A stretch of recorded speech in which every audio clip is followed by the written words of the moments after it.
Hello everyone and welcome to a new video. Today we're going to be discussing the story of Resident Evil Village and what exactly transpired during our time there. First, this video will be broken up into 3 parts. The first will be a recap of the Resident Evil 7 story. RE7 came out around 4 years ago, and while some may still remember the story, many may not, so that'll serve as a quick refresher. This will include the events of the story as well as the DLC related to the game's main narrative, that being the Not a Hero, End of Zoe and Daughters DLC. After that is the Resident Evil Village story recap, then finishing off the video with a discussion about the ending of the game, what that means for the rest of the story, as well as the game's lifespan going forward. Feel free to jump to any part that you like, but without further ado, like and subscribe if you enjoy, and let's get started. So our protagonist is Ethan Winters, a newcomer in the series, being only featured in the past 2 games. He receives a message at the beginning of the game from his wife, and it's an update on her job, until the next message, which seems more dark and grim. She tells Ethan not to look for her, and surprisingly, unlike many horror protagonists, he actually listens. Except for 3 years later, he receives another message that tells him to visit the Baker estate. The Baker estate is home to 4 people: Lucas, Jack, Marguerite, and Zoe Baker. But the Baker family and Mia as well seem to be infected with some sort of virus. For some much needed context, Mia lied to Ethan about her occupation. She actually works for the Connections, a criminal syndicate dedicated to money laundering, drug trafficking, but more importantly, biochemical research. The Connections were researching and developing a bioweapon called the E-Series 001, or Evelyn. Evelyn has supernatural powers and was supposed to be kept stable and under control. As the Connections were transporting her via a ship, a hurricane hit the boat and Evelyn freaked out, which caused her to create this black substance known as the mold. When enough mold comes together, they can create the molded, the enemies we see throughout the game. Eventually, the ship was torn apart and Mia, Evelyn, and the ship were washed ashore near the Baker estate. The Bakers, being the loving and helpful family that they are, not only cared for Mia but also Evelyn. But they didn't understand what Evelyn was, they just assumed she was a little girl. Evelyn sees the opportunity to infect the entire family, starting with Marguerite, then to Jack. Lucas and Zoe are also infected, but they aren't as far gone as their parents. They both have regenerative abilities, which is a side effect of the mold, but both parents are under the mind control of Evelyn, whereas Zoe and Lucas aren't. The Connections eventually discovered Evelyn's new location, so they set up a base near a salt mine not too far from the house. They also hired Lucas as a researcher so they could monitor Evelyn from afar. Leading up to Evelyn's arrival from 2014 to 2017, Lucas would work with the Connections and inevitably kill all the researchers to harness the mold for himself, and the Bakers would end up kidnapping people under Evelyn's control so she can have a much bigger family. One of these people she attempted to kidnap was Ethan, as Evelyn compelled Mia into sending the original message to him. So as Ethan, we must find Mia and escape. Things definitely don't go that simple, as we have boss fights with both Jack and Marguerite. We end up getting trapped in Lucas's minigames, all while fighting the molded that was created since Evelyn's arrival. We also find out that neither Zoe nor Mia can leave the house without the serum to cure them. We only have enough for one, as we ended up using the other to kill Jack. We save Mia, as that's the canon ending, and as we approach the wreckage, Evelyn flips our raft. Evelyn captures Ethan in mold, and while he's captured, we enter a sort of dream state, in which we discover that the Baker family isn't the bad people we see in game. They're clearly under the influence of Evelyn,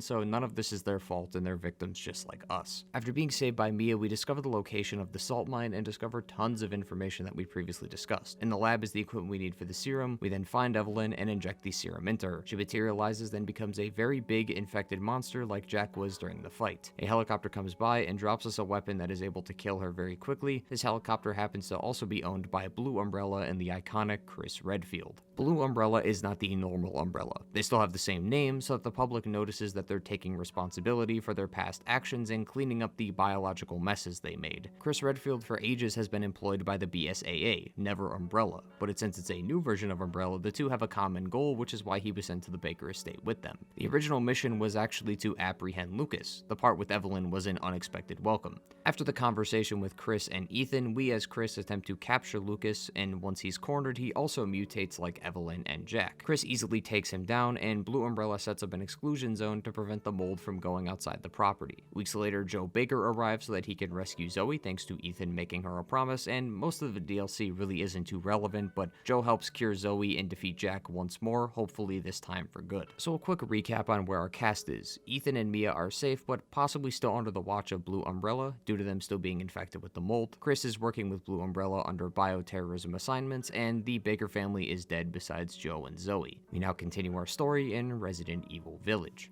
So with the release of RE8, we also got an incident report on the events between both games and what transpired. It's about 80 different documents, but to summarize some of the more interesting bits, this entire report seems to be written by Zoe Baker. She also managed to find herself a job as a rookie reporter after the incident at the house. We also found out that Oswald Spencer's colleague, Brandon Bailey, is the leader of the Connections, also further explaining that the Connections don't want to take over the world, rather just pride off bioweapons, like with Evelyn and RE7. Oswald Spencer, for those who don't remember, is the founder and CEO of Umbrella. We see him appear in RE5 with Albert Wesker. After our journey through the Baker estate, Mia and Ethan were under the supervision of the BSAA and were moved to Europe. Zoe was also under their custody and was released shortly after. The BSAA during this time tried to cover up the story as an accidental gas leak so the press wouldn't freak out. Later in the notes, we also find out that Chris took control of the BSAA Hound Wolf squad without their permission and has been looking into a ton of personal files related to the Winters and Mother Miranda. The BSAA found out and sent him a message about this, to which he only replied, "It's not over." So now that we've actually made it to Resident Evil 8, let's discuss the intro and how Ethan got to the village, then jump back to what actually happened. We see Mia and Ethan next to their new daughter, Rosemary Winters. As the couple are sitting together, they are talking and getting into a slight argument about Mia's memories. It seems like she wants to forget everything that happened at the Baker house, and honestly, I would too. Ethan puts Rose to bed, and the two decide to have a nice dinner together until Chris and his squad members shoot Mia. As the bullets stop, Ethan rises to see Chris. He then takes Rose, and we get knocked out. Ethan wakes up to see the truck destroyed, and Rose is gone. We then make it to the village and get introduced to the town's residents and wildlife. While on our way through the village, we also meet an older lady who is quite unsettling. We meet more of the villagers and see that the lichens we're facing can just transform seemingly at random as Elena's father is infected and tears through the other villagers. After gaining access to the castle, a man named Heisenberg captures us and we meet the four lords of the village and the leader herself, Mother Miranda. Ethan's current objective is to find his daughter Rose, who might be in the castle, which is why we end up here in the first place. In usual Resident Evil fashion, towards the ending of the game we get loads of info on the actual story. So the reason Chris is even here investigating all of this to begin with is that they found that the DNA of the mutamycete, or the mold from RE7, is about 99.95% similar to the same DNA at this village. It's also assumed that the village is where the mold originated from.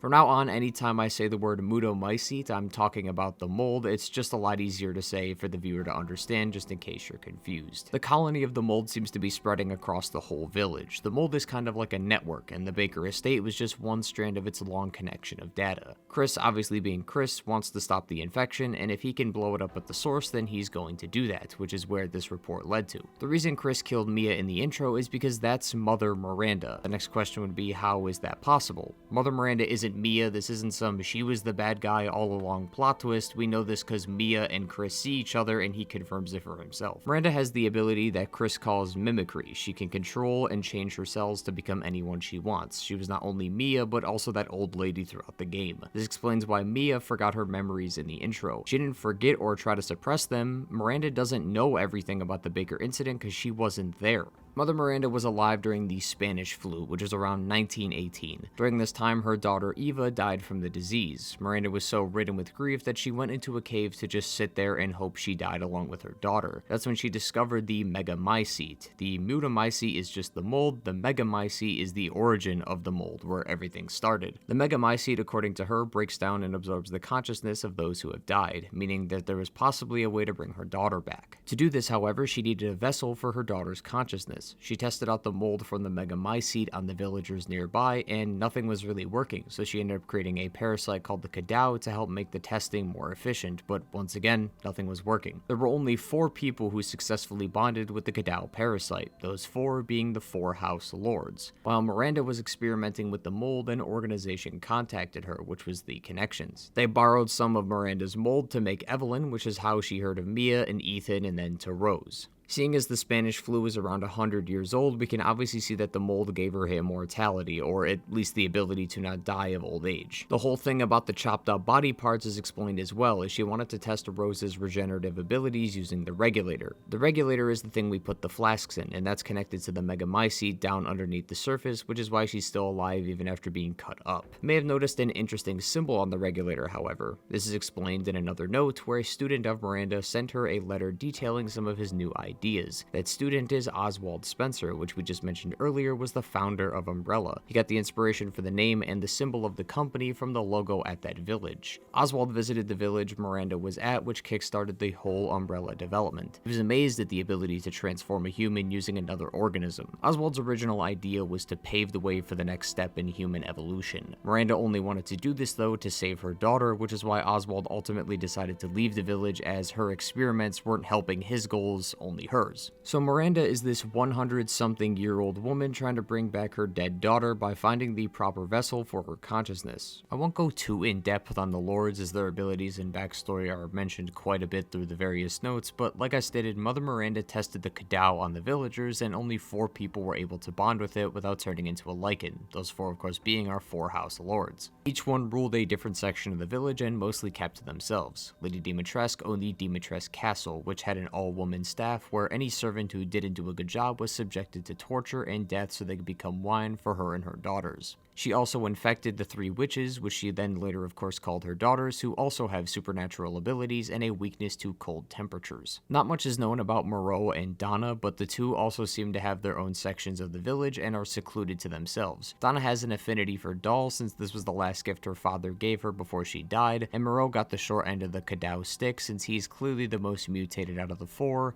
and has the ability to transform into a giant fish, which he cannot control. This lack of power caused him to feel hated by the others, so he shut himself away. Heisenberg is the unique one of the group as he's arguably the smartest and strongest of the 4. He owns the nearby factory and underneath has created an entire robot army. The purpose for this is because he wants revenge for what Miranda did to him. He seems to be the only one of the 4 who holds a grudge against her, so he's been secretly plotting a rebellion against Miranda so that she can pay for cursing him with his power. That power being the ability to manipulate magnetic fields and control electricity. After defeating Heisenberg, we meet with Mother Miranda and she rips Ethan's heart out. As we're left stunned by what just happened, we hear Chris give us a quick recap about our time in the village. He explains that Mother Miranda was Mia and that even though she looked dead, she was only faking it. She was also the cause of the crash at the beginning of the game. Chris, after Ethan's fight with Heisenberg, went to find him, but he was already dead. We now get to play as Chris and take her down. After going through the large info dump laboratory, we find Mia. Actually Mia this time, not Mother Miranda like we stated. Chris gives her the news that Ethan is dead, but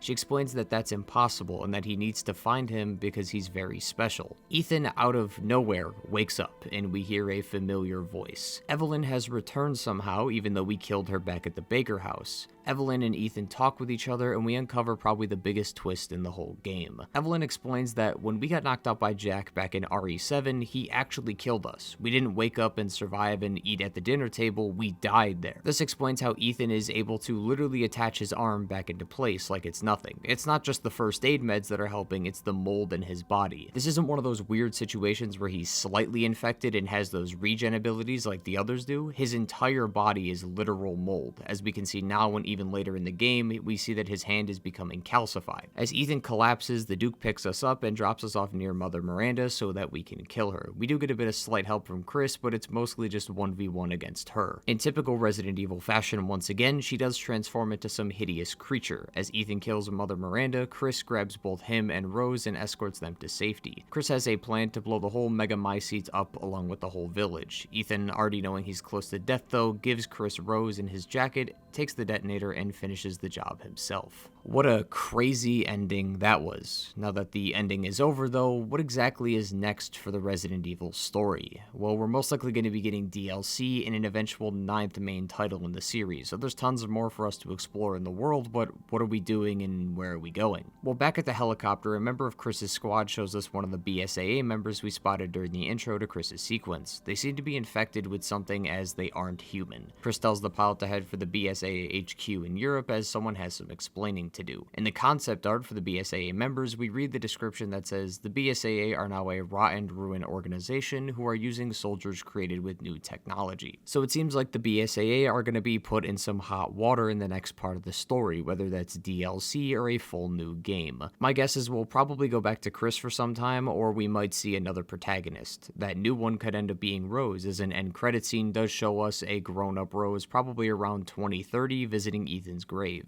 We can see that the BSAA CIA are keeping a close eye on her since, as we discover, thanks to the infected mold from both Ethan and Mia, she now has powers similar to, if not better than, Evelyn. This is a plot device I cannot wait to see unfold. With that, however, we do come to the end of the video and the end of Resident Evil Village, for now at least. Let me know in the comments below how you enjoyed the video as well as the game itself. As someone who's recently gotten to Resident Evil a lot more with the release of RE7, it sucks to see Ethan go like this, but I have no issue playing as Chris again. He's a staple of the franchise, and for good reason. He's an excellent protagonist. With that, however, though, like the video if you do enjoy, subscribe if you're new, and take care, everybody. Goodbye.